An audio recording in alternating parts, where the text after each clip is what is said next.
Recorded Books presents an unabridged recording of Cold Case by Linda Barnes, narrated by C.J. Critt, with a guest appearance by George Guidell. This book is copyrighted 1997 by Linda Appleblatt Barnes. This recording is copyrighted 1997 by Recorded Books. The author opens this novel with the following quote from William Faulkner. "The past is never dead. It isn't even past." And now, Cold Case. Part 1. She knows not what the curse may be, and so she weaveth steadily, and little other care hath she. The Lady of Shalott. Alfred, Lord Tennyson.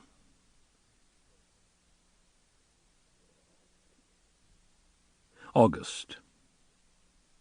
She wasn't home, which was just what he'd hoped after his casual telephoned question about her weekend plans. She'd never been one to volunteer information. He patted his jeans, fingering the tiny half-pocket over his right hip bone. The outline of the little key felt hot, even through denim. He kept the larger house key on a 5 and dime chain, a pair of lucky dice balancing the weight of the ring. Rigged, oversized dice, but they always came up boxcars. The neighbors on the run-down street were used to him. If she left for a few unexplained days, he'd cruise by, pick up the mail. Like a faithful mutt, he could be counted on to perform such services. Why not? He'd followed, dumb and dutiful, all his life.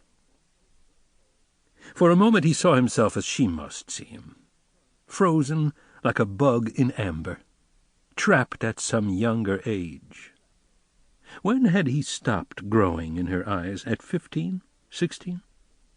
With narrow shoulders, skinny arms, unkempt hair. One thing, she'd frozen him before he got his full height. She hardly ever lifted her head any more to meet his gaze. Instead, her eyes stayed fastened somewhere on his chest, as though she were communicating with a shadow boy, not a man. Before he'd moved out, if he was working around the house, doing chores, he'd deliberately slip off his shirt. He'd wanted her to notice the dark hair on his chest, the taut, wiry muscles in his arms. A man, 22, even if he still had to show his driver's license. Sample complete. Ready to continue?